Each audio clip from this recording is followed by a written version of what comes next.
આવો એ કૃષ્ણેશ્વર મહાદેવના દર્શન કરીએ.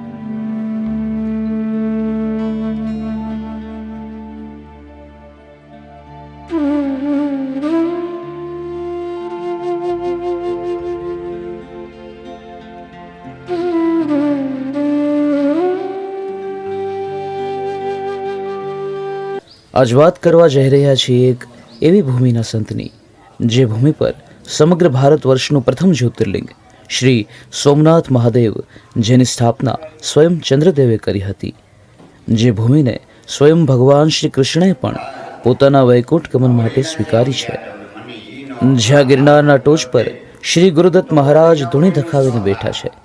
એ ભૂમિ જેને આપણે સૌ જૂનાગઢના નામે ઓળખીએ છીએ. આ વાત છે જૂનાગઢમાંથી અલગ પડેલા જિલ્લા ગીર સોમનાથના ઉના તાલુકામાં ગરાળ ગામમાં આવેલા શ્રી ભૂતળા દાદા આશ્રમમાં બિરાજતા સંત મહાત્મા શ્રી અમરગીરી બાપુની. આ હળહળ કળિયુગમાં પણ પૂજ્ય બ્રહ્માનંદ સ્વામીના સંત પરમ હિતકારી, જગતમાં સંત પરમ હિતકારી, પ્રભુપદ પ્રગટ કરાવત પ્રીતિ, ભરમ મિટાવત ભારી, સંત પરમ હિતકારી ભજનની પંક્તિઓ જેમના વ્યક્તિત્વ પર લાગુ પાડી શકાય એવા મહાન સંત શ્રી અમરગીરી બાપુ વિશે થોડું જાણીએ.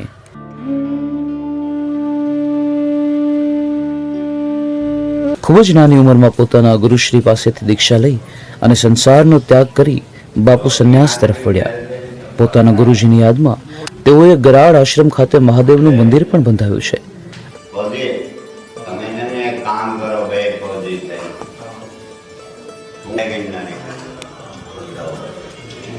મારો દીકરો બાપરે પાર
શું નામ છે આપનું?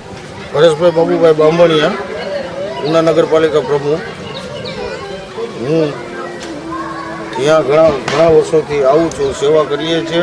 બાપુની ને પ્રાકૃતિક રીતે સેવા કરી અને અમે શાંતિનો અનુભવ એ લઈએ છીએ. અમરગીરી બાપુના આશ્રમમાં અહીં ઘણા વર્ષોથી ભૂતળા દાદાનું સ્થાનક હોય, ત્યાં ગુરુજીના નામનું કૃષ્ણેશ્વર મહાદેવ મંદિરની સ્થાપના કરેલી હોય. અહીંયા વર્ષોથી આજુબાજુના ગામ છે એ સેવાભાવી મંડળોએ કામ કરે છે અને બધાએ ભગવાનના ભજન કીર્તન કરી અને શાંતિથી અનુભવ લે છે. હું બાબુભાઈ જતુભાઈ ખાલિયા, શ્રી ભૂતળાદાસ સિમશાળાના આચાર્ય તરીકે અહીંયા દાખલા તરીકે સિમશાળાની સ્થાપના છે તે 7/7/2009માં સ્થાપના છે તે થઈ છે. પણ આ જે આખો વિસ્તાર છે તેની કન્ડિશન છે તે જે અહીંયા શાળાનો તે સમય એવી હતી કે અહીંયા મંદિરની બાજુમાંથી એક નદી છે તે પસાર છે તે થાય છે. તે નદીમાં વારંવાર ગમે ત્યારે પાણી છે તે આવતું હોય અને આ બાજુના વાડી વિસ્તારમાં ઘણા બધા એવા બાળકો છે જે ગરીબ મા બાપના છે. તે લોકો ટૂંકમાં માછલા પકડવા અથવા તો નાની મોટી ઓલી કામગીરી કરી અને ગુજરાન ચલાવતા, અને તે બધા બાળકો છે તે પણ મજૂરી કામમાં ને તેમાં છે તે વ્યસ્ત રહેતા. એટલે અહીંયાથી શાળાનું અંતર જે ગરાળ પ્રાથમિક શાળાનું અંતર 3 કિલોમીટર જેટલું થતું. એટલે ભણવા જાય નહીં, એટલે તે બાળકો અહીંયા આવીને રખડતા હોય. ત્યારે તે આશ્રમમાં અત્યારે તે સમયે કાંઈ હતું નહીં, માત્ર એક દેશી બાવળ છે તે હતો અને તે દેશી બાવળની નીચે એક ઝૂંપડી બનાવીને મહંત શ્રી અમરગીરી બાપુ છે તે રહેતા. અને તેમને એવો સમય જતાં ખ્યાલ છે તે આવ્યો કે આ જે વિસ્તાર પછાત વિસ્તાર છે, કોળી જ્ઞાતિના જ લોકો છે તે રહે છે, મજૂરી કરવી અથવા તો રખડવું બીજું કંઈ તે લોકો કામ ન કરતા. અને તેથી બાપુને એવો વિચાર આવ્યો કે આ બાળકોને જો શિક્ષણ તરફ વાળવાના હશે તો શું કરવું. અને ત્યાર પછી બાપુએ નક્કી કર્યું કે મારે અહીંયા સ્કૂલ છે તે એક બનાવવી છે અને આજુબાજુના લોકો છે તેને મળ્યા, આજુબાજુના લોકો છે તેને મળીને તેને સાથે લઈને 7/7/2009 પછી આ સ્કૂલનું છે તે નિર્માણ છે તે થયું છે ભૂતળાદાસ સિમશાળાના નામમાં. અને તે સમયે પરિસ્થિતિ એવી હતી કે શાળા જ્યારે શરૂઆત છે તે કરવાની હતી તો નક્કી કર્યું કે ભાઈ આને બેઠાડવા માટે, બાળકોને બેઠાડવા માટે શું કરવું. તો બાપુએ કીધું કે અહીંયા મારો જે એક રૂમ છે તે રૂમ છે તે હું નિશાળ માટે આપું છું અને હું મારું બેઠવાનું છે તે બહાર છે તે રાખીશ. અને તે સમયે 7/7/2009ના રોજ 1 થી 35 4 ધોરણની મંજૂરી છે તે શાળાની મળી અને 35 બાળકોથી આ શાળાની શરૂઆત છે તે કરવામાં આવી. અને ત્યારબાદ 2 વર્ષ સુધી બાપુએ છે તે તમામ અમને દાખલા તરીકે જે કાંઈ રજિસ્ટરો અથવા તો જે કાંઈ સામગ્રી છે તે જોતી હતી તે તમામ પ્રકારની સામગ્રી સાધનો તે 2 વર્ષ સુધી 2009-10 સુધી અમને પૂરી પાડવામાં આવી. અને ત્યારબાદ 2011-12માં બાપુએ 2 રૂમ છે તે પોતાના સ્વખર્ચે છે તે બનાવી દીધા. અને તે થતાં 35 બાળકોથી શરૂઆત થયેલી સેમ શાળા છે બીજા વર્ષે 70 થયા, ત્રીજા વર્ષે 124 થયા. અને તેમ આજે જ્યારે આપણે 2024ની સ્થિતિએ વાત છે તે કરીએ છીએ તો અત્યારે 292 બાળકો છે તે ભૂતળાદાસ સિમશાળામાં અભ્યાસ છે તે કરી રહ્યા છે. અને 2018માં આપણે આજે 8મું ધોરણ પાસ કરીને બાળકો છે તે કાં શાળા છોડી દે અથવા તો દીકરીઓ છે તે પોતાનું ભણવાનું છોડી દે. એટલે 2018માં અહીંયા આપણી સરકારી માધ્યમિક શાળાની સ્થાપના તે પણ માત્ર ને માત્ર બાપુના પ્રયાસને લીધે જ આપણને માધ્યમિક શાળા છે તે મળી છે. નહીંતર આવા વાડી વિસ્તારમાં, અતિ પછાત વિસ્તારમાં માધ્યમિક શાળાની મંજૂરી છે તે ન મળે. પરંતુ બાપુના અથાગ પ્રયત્નોને લીધે 2018માં 9મા ધોરણની મંજૂરી છે તે મળી અને 9 અને 10 બીજા વર્ષે 10મું ધોરણ એમ કરીને 2018-19થી અહીંયા 9 અને 10 છે તેના વર્ગો છે તે પણ ચાલે છે. અને તેમાં પણ અત્યારે સરકારી માધ્યમિક શાળા ગરાળમાં 112 બાળકો અત્યારે છે તે અભ્યાસ છે તે કરે છે. હું તમને વાત કરું તો ગયા વર્ષે 2022-23નું જે 10મા ધોરણનું આ જે માધ્યમિક શાળાનું રિઝલ્ટ છે તે 75.26% આપણી માધ્યમિક શાળાનું પરિણામ 10મા ધોરણ બોર્ડનું પરિણામ છે તે આવ્યું છે. અહીંયા બાજુમાં જ આપણે એક સરસ મજાનું શ્રી ગુરુજી જ્ઞાન પરબ નામની લાઇબ્રેરી છે તે બનાવવામાં આવી છે. બાપુનો ઉદ્દેશ માત્ર એવો જ છે કે મારા ગામના અથવા તો આજુબાજુના ગામના બાળકો છે તે કોમ્પિટિટિવ એક્ઝામમાં પાસ છે તે થાય, વધારેમાં વધારે આગળ છે તે ભણે, તે માટે થઈને સતત બાપુ છે તે સેવાકીય પ્રવૃત્તિ છે તે કરતા રહેલા છે. અને તે બાળકોને પૂરું વાંચન માટે થઈને સામગ્રી મળી રહે તે માટે થઈને 464 પુસ્તકો તે આપણી લાઇબ્રેરીમાં છે તે છે. અને તેમાંથી 210 પુસ્તકો કોમ્પિટિટિવ એક્ઝામના, માત્ર બાળકો કોમ્પિટિટિવ એક્ઝામમાં મહેનત છે તે કરી શકે, આગળ છે તે વધી શકે એટલા માટે થઈને તે કોમ્પિટિટિવ એક્ઝામના 210 પુસ્તકો છે તે પણ તેના વિભાગમાં, તેના કબાટમાં છે તે રાખેલા છે. અને બાજુમાં જે ગ્રાઉન્ડ છે તેમાં આજથી 3-4 વર્ષ પહેલાં આપણે બાળકો સ્પોર્ટ્સમાં આગળ વધી શકે તે માટે થઈને 400 મીટરનો ટ્રેક બાપુએ તે રાતીમાટી જંગલ વિસ્તારમાંથી અથવા તો બીજા પાસેથી લઈને આખી રાતીમાટી પાથરીને 400 મીટરનો ટ્રેક છે તે પણ તે ગ્રાઉન્ડમાં બનાવવામાં આવ્યો છે. સવાર અને સાંજ બાળકો છે તે દોડવા માટે અહીંયા તે ગ્રાઉન્ડમાં પ્રેક્ટિસ માટે થઈને આવે છે. તેમજ વિવિધ પ્રકારની સ્પોર્ટ્સ એક્ટિવિટી માટે થઈને ખોખોનું ગ્રાઉન્ડ છે, કબડ્ડીનું ગ્રાઉન્ડ છે, નેટ પ્રેક્ટિસ માટે થઈને વોલીબોલનું ગ્રાઉન્ડ છે, તે તમામ પ્રકારના ગ્રાઉન્ડ છે તે પણ અહીંયા બાજુના મેદાનમાં છે તે વિકસાવવામાં આવ્યા છે. હું તમને વાત કરું તો અહીંયા અમારી દાખલા તરીકે ભૂતળાદા સિમશાળા છે જે 35 બાળકોથી શરૂઆત થયેલી સિમશાળા છે તે આજે 292 બાળકો એ છે તે પછી છે. અને તેમાં અમારા બાળકો ગયા વર્ષે ચિલ્ડ્રન યુનિવર્સિટી નડિયાદ મુકામે અમે અહીંયાથી 12 બાળકોને છે તે લઈને જવાના હતા. હવે મેં એવો વિચાર કર્યો કે ત્યાં નડિયાદ સુધી જવાના હોય તો આ બાળકો પાસેથી તો ટિકિટના પૈસાનું થાય નહીં, તો શું કરવું? એટલે બાપુએ મને કીધું બેટા ખર્ચો જે કાંઈ થાય તે, જેટલો ખર્ચો થાય તેટલો ખર્ચો, હું તમામ પ્રકારનો ખર્ચો હું તને આપીશ. એટલે તમે 2 શિક્ષકો છે તે ચિલ્ડ્રન યુનિવર્સિટીમાં છે તે લઈ જાઓ, જ્યાં રાજ્ય કક્ષાની ઇવેન્ટ છે તે થતી હોય છે ચિલ્ડ્રન યુનિવર્સિટીમાં. અને તેમાં આપણે 2022-23માં આપણી સ્કૂલના 12 બાળકોને અમે છે તે લઈને ગયા હતા. અને તેમાં 2 ઇવેન્ટમાં આપણા જે બાળકો છે તે 2 બાળકો છે તે 1 થી 10માં ટોપ 10માં રાજ્ય કક્ષાએ છે તે ચિલ્ડ્રન યુનિવર્સિટીમાં આવેલા છે. તેમાં એક 3જા ધોરણમાં ભણતો છોકરો છે તે સ્ટેન્ડિંગ બ્રોડ જમ્પ છે અને મેડિસિન બોલ થ્રોમાં તે બાળક છે તે 5મા ક્રમે છે તે આવ્યો 1 થી 10માં. અને એક છોકરી છે તે 200 મીટર દોડમાં 6ઠા ક્રમે છે તે પ્રાપ્ત છે તે કર્યો. એટલે રાજ્ય કક્ષા સુધી આપણી સ્કૂલમાંથી બાળકો છે તે જાય છે. અને દર વર્ષે ખોખોની ટીમ છે તે પણ આપણી જિલ્લા કક્ષા સુધી છે તે જાય છે. આ વર્ષની વાત કરું તો માધ્યમિક શાળાની ખોખોની ટીમ છે તે જિલ્લા કક્ષાએ પ્રથમ છે તે આવે છે. અને ઝોન કક્ષાએ પણ તેમાંથી સિલેક્શન થઈને 4 બાળકો આપણા ઝોન કક્ષા સુધી લીંબડી મુકામે રમવા માટે થઈને પણ જાય છે. એટલે બાપુ અહીંયા ખૂબ જ સારામાં સારી સેવાકીય પ્રવૃત્તિ છે તે કરે છે. મને જેટલા સરકારે પૈસા છે તે આપ્યા હશે સ્કૂલની ગ્રાન્ટ માટે, તેના કરતાં વધારે પૈસા છે તે બાપુએ આ સ્કૂલ પાછળ, બાળકો પાછળ છે તે ખર્ચ કર્યા છે.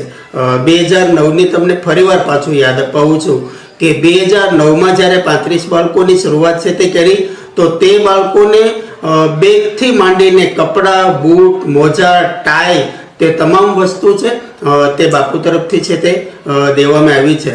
અને અમારા અહીંયા ભૂતળાદા સિમશાળામાંથી દર વર્ષે NMMS નેશનલ કમ મેરિટની પરીક્ષા છે તે આવે છે. છેલ્લા 3 વર્ષથી બાળકો છે તે મેરિટમાં પણ આવતા રહેલા છે.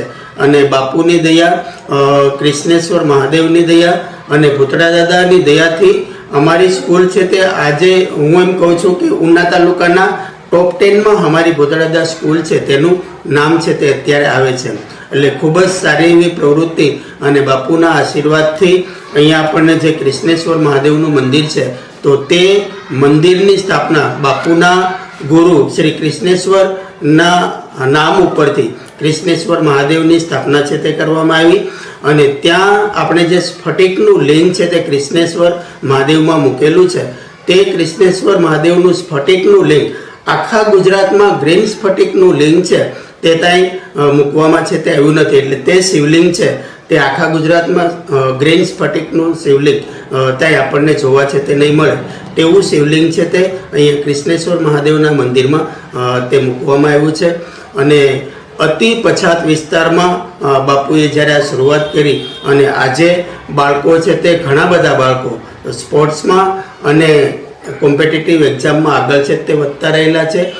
હમણાંની જ વાત કરું કે હમણાં જે વનરક્ષકની પરીક્ષા છે તે લેવાની તો તેમાંથી પણ આપણી જે લાઇબ્રેરી શ્રી ગુરુજી જ્ઞાનપરબમાંથી 15 બાળકોએ છે તે પરીક્ષા છે તે દીધી. ગઈકાલે જ તેનું મેરિટ લિસ્ટ છે તેની આન્સર કી મૂકવામાં આવી તો 2-3 વિદ્યાર્થી એવા છે કે તેને 110નો સ્કોર છે તે મેરિટમાં છે તે પણ બાળકો આવેલા છે. લાઇબ્રેરી ચાલુ થઈ એના પછી લોકોએ કેટલો એનો ઉપયોગ કર્યો અને એનાથી ફાયદો શું થઈ શકે? લાઇબ્રેરી આપણને જે અહીંયા બાપુએ શરૂઆત છે તે ગયા વર્ષથી છે તે કરવામાં આવી છે તો તે લાઇબ્રેરીમાં જે કોમ્પિટિટિવ એક્ઝામના મેં તમને કીધું તેમ 210 પુસ્તકો છે તો તે 210 પુસ્તકો તમામ પ્રકારના એડિશનના આપણે તે એમાં મૂકેલા છે અને આજુબાજુના દાખલા તરીકે ગરાળ છે, ખજુદરા છે, સંજવાપુર છે, મોઠા છે તે ગામના જે બાળકોને કાંઈક આગળ વધવું છે, કાંઈક કરવાની તમન્ના છે, અમારે પણ કાંઈક બનવું છે તેવા બાળકો છે તે સવારે 7 વાગે તે અહીંયા લાઇબ્રેરીમાં છે તે આવી જાય. કન્ડિશન આપણે તે રીતના રાખી છે કે તે બાળક છે તે અહીંયા બેસીને નીચે બેસીને ભારતીય બેઠકમાં બેસીને તે પુસ્તકો છે તે વાંચે. તેના માટે ઓપન આખી લાઇબ્રેરી છે, કોઈ પણ પુસ્તક તે જાતે લઈ શકે છે અને જે પુસ્તક વાંચવું હોય તે વાંચી અને આખો દિવસ વાંચીને તે પુસ્તક પાછું પોતાની જગ્યાએ અથવા તો કબાટમાં વ્યવસ્થિત ગોઠવી અને ત્યાં મૂકી દેવાનું અને સવારે આવીને પાછા ટિફિન લઈને તે બાળકો છે તે આવે છે અને સવારે 7 વાગ્યાથી લઈ અને સાંજના 7 વાગ્યા સુધી તે બાળકો છે તે અહીંયા લાઇબ્રેરીમાં અભ્યાસ છે તે કરે છે. લાઇબ્રેરીની અંદર સ્પર્ધાત્મક પરીક્ષાઓની તૈયારી માટે કોઈ શિક્ષક સેવા પૂરી પાડે છે? કોઈ શિક્ષક અત્યારે છે તે ને આપણને બાળકોને નથી આપેલા પરંતુ એ બાળકો છે તે સેલ્ફ એની રીતે છે તે વાંચન છે તે કરે છે અને તે દાખલા તરીકે કોઈ ઓનલાઈન કામગીરી કરી શકે અથવા તો કોમ્પ્યુટરના માધ્યમથી કાંઈ શીખી શકે તે માટે થઈને આપણે 5 દિવસ પહેલાં મનસરી અમરગીરી બાપુએ તેમાં એક કોમ્પ્યુટર છે તે આખું મૂકેલું છે અને તેમાં ઇન્ટરનેટ કનેક્ટિવિટી છે તે પણ આપેલી છે તો તે બાળકો છે તે ઇન્ટરનેટના માધ્યમથી ગૂગલ ઉપર સર્ચ કરીને પણ તે બાળકો એમાં જાતે તૈયારી કરી શકે અને પોતે સ્પર્ધાત્મક પરીક્ષા જે દેવાના છે તે સ્પર્ધાત્મક પરીક્ષામાં પોતાના ફોર્મ છે તે પોતે જાતે ફિલઅપ કરી શકે તે માટે કોમ્પ્યુટરની વ્યવસ્થા છે તે પણ કરવામાં આવી છે. સ્કૂલ, લાઇબ્રેરી અને સ્પર્ધાત્મક વસ્તુઓની તૈયારી કરવાની આખું જે આયોજન છે એનું ફ્યુચર પ્લાન્સમાં કંઈક બીજું કોઈ છે કરવા જઈ રહ્યા છે? સર અમારે દાખલા તરીકે માની લો મેં તમને કીધું તેમ કે 2009 પહેલા જે શાળા નહોતી બની તે સમયની કન્ડિશન છે તે એવી હતી કે બાળકોને છડી પહેરવાની ખબર નહોતી પડતી. તે બાળકો અત્યારે એટીકેટીમાં અથવા તો ટાઈ પહેરીને તે અત્યારે આવે છે. એનું પાછળનું આખો શ્રેય છે તે હું બાપુને આપું છું. તે એટલા માટે કે બાપુએ એક આગળના ભવિષ્યની ચર્ચા છે તે કરી, એક વિચાર છે તે કર્યો કે મારું ગામ અથવા તો મારો જે ઉના તાલુકો છે, મારો વિસ્તાર છે, તે વિસ્તારના બાળકો છે તે મેક્સિમમ જગ્યાએ તે આ રીતના સ્પર્ધાત્મક પરીક્ષામાં છે તે જાય તે માટે તેને તમામ પ્રકારની સુવિધા છે તે અહીંયાથી પ્રોવાઈડ કરવામાં આવે, મળી રહી તે માટે થઈને માની લો લાઇબ્રેરી છે તે ખોલવામાં આવી છે. તેની સાથે સાથે બાપુનું એક જ ધ્યેય છે તે હોય છે કે અહીંયા દાખલા તરીકે કોઈ ક્લાસ 1-2 ઓફિસર છે તે આવે તો તે લોકોને બાપુ ખાસ છે તે લાઇબ્રેરીમાં લઈ જાય અને તે અધિકારી છે તે પણ આ જે બાળકો છે તેને ગાઈડ છે તે કરે કે ભાઈ તમારે માની લો કોઈ પણ કોન્સ્ટેબલની પરીક્ષા છે તે આવતી હોય તો તમારે દોડવું કઈ રીતના, તેના સ્ટેપ કઈ રીતના, તો તેની ગાઈડલાઈન છે તે દેવામાં આવે. હાલ પૂરતું અત્યારે કોઈ શિક્ષક કે તેમાં ફાળવેલ નથી, પરંતુ બાળકો જાતે જ પોતે તૈયારી છે તે અત્યારે કરતા રહેલા છે. Thank you. અરે વાહ, જો આ છોકરો છે 128 લેવલ છે. હમણાં જ મેં તમને વાત કરી, એક છોકરો જે આપણે મંદિરે જતા હતા ત્યારે મળ્યો, તો એને આન્સર કી સેટ કરી તો 110 માર્ક છે તે લેવો છે. આ છોકરો અહીંયા જ વિજય બારિયા 1 થી 8 ધોરણ છે ત્યાં ભૂતળા સિમશાળામાં છે તે ભણેલ છે, મારો વિદ્યાર્થી છે. અને તે અત્યારે લાઇબ્રેરીમાં પણ પોતે અમારી સાથે ટૂંકમાં હેલ્પ કરે છે. પુસ્તકો ગોઠવવા, કાંઈ લખવા કરાવવાનું હશે તો તેમાં પણ મદદ કરે છે. અને તેણે તૈયારી કરીને 128 છે તે માર્ક છે તે લેવા છે. કેટલા કલાક ભણતા હતા? કેટલા કલાક ભણતા હતા એનું મહત્વ નથી, કેટલું વાંચ્યું એ મહત્વ. અચ્છા. હું ડેલી 8 કલાક સૂતો જ રહું છું, તમને છે વાંચું કહું છું. પણ કેટલા કલાકમાં કેવી મહેનત કરી એ મહત્વ. કેવી રીતે મહેનત કરી? મહેનત તો મેં ફોરેસ્ટની 1 મહિનો જ કરેલી છે, વેબ સંકુલની સિરીઝ જોઈને. બાકી તો હું ગુજરાત પોલીસની કરતો હોય. અને સાહેબે કીધું કે જે લોકોને ચડ્ડી ન પહેરતા આવડતી અને આજે સૂટ બૂટ પહેરીને આવે એમાં હું એક છું, કેમ કે મારું ફાટેલા ગોઠણથી કપડાં પહેરીને આવતો, એના સાહેબ સાક્ષી. અત્યારે છોકરો છે તે લાઇબ્રેરીના મેનેજમેન્ટમાં છે. સાહેબ, શિક્ષણની સાથે ધાર્મિક જ્ઞાન, આધ્યાત્મિકતા છે તે આવે છે તે મહત્વનું છે. એ જ એને આપનો પરિચય સાહેબ? પાલિયા રહીશ. શું કરો છો અહીંયા? અહીંયા લાઇબ્રેરીનું ધ્યાન રાખવાનું, ક્યાં પુસ્તક ઘટે છે, બાળકોનું શું ઘટે છે, બધું દેવાનું. બરાબર. કેટલો ટાઈમ થઈ ગયો? લાઇબ્રેરી સ્ટાર્ટ થઈ ત્યારે એટલે કેટલા આ એક વર્ષથી. એક વર્ષ. કેટલા વાગે ખુલે ને કેટલા વાગે બંધ? સવારે 7-8 વાગે. રાત્રે પણ બાળકો છે તે વાંચે છે. માની લો શિફ્ટ બદલે આજે બાળકો સવારના આવ્યા હોય ને તે 7 વાગ્યાથી લઈને 7 વાગ્યા સુધી પોતાના ઘરનું ટિફિન લઈને સાથે અહીંયા આવે છે. માની લો એનો પણ ટાઈમ છે તે નક્કી કરેલો છે. આ વિજય બારિયા છોકરો છે તેણે એનો નક્કી કર્યો છે કે ભાઈ તમારે જમવા ક્યારે જવાનું, તો 12 થી લઈને 1:30 વાગ્યા સુધીમાં તમારે જમી લેવાનું. એનાથી વધારે સમય બગાડવાનો નથી. 1:30 વાગે તમારે પાછું વાંચનમાં બેઠી જવાનું, એટલે બેઠી જ જવાનું. એટલે તે ટર્મ એન્ડ કન્ડિશન છે તે પણ નક્કી કરેલી છે આપણે કે 1.5 કલાકમાં તમારે જે કાંઈ ખાવા પીવાનું, ફ્રેશ થવું હોય, જે કરવું હોય તે કરી લેવાનું. લાઇબ્રેરીમાં માની લો જ્યારે શરૂઆતમાં બની ત્યારે એવું કંઈ હતું નહીં. પછી 5-7 દીકરીઓ છે તે વાંચવા માટે આવી તો પછી નક્કી કર્યું ભાઈ માની લો આખો દિવસ સામે બેઠીને છોકરા અને છોકરીઓ છે તે વાંચતા હોય તો પછી નક્કી કર્યું, બાપુને વાત કરી કે બાપુ આ 12 કલાક સુધી છોકરા અને છોકરીઓ સામા બેસીને વાંચતા હોય તો એ આડઅસર છે તે ન નિર્માણ થાય અથવા તો ભવિષ્યમાં કોઈ પ્રશ્ન છે તે ન બને. એટલા માટે થઈને બહેનો માટે, દીકરીઓ માટે થઈને લાઇબ્રેરીમાં અંદર એક અલગ કેબિન છે તે બનાવવામાં આવ્યું છે 15x15નું. અને તેમાં દીકરીઓ છે તે બેસી અને પોતે આરામથી વાંચી શકે, મોકળા મનથી અને મોકળાશથી વાંચી શકે તે માટે નોકો આખો કમ્પાર્ટમેન્ટ છે તે પણ બહેનો માટે બનાવેલો છે. બીજું સાહેબ, અમે અહીંયાથી દાખલા તરીકે 2009થી જે સ્કૂલની સ્થાપના થઈ તો તે બાળકો માતા પિતાને પગે છે તે લાગતા નહીં. માની લો એમને લગર વગર છે તે આવ્યા હોય તો અમે જ્યારે શરૂઆતમાં સ્કૂલ છે તે બનાવી અને એ પછી ત્યાં તો ત્યાંને ત્યાં જ બેઠતા, પરંતુ અમે જ્યારે 2011-12માં બાપુએ 2 રૂમ બનાવી દીધા ને અહીંયા જ્યારે બેઠતા હતા તો પણ અમે બાળકોને લઈને રોજ તે મંદિરે દર્શન કરવા માટે થઈને જવાનું, બાપુને પગે લાગવાનું અને બાપુ છે તે દરેક બાળકોને ચોકલેટ છે તે આપે.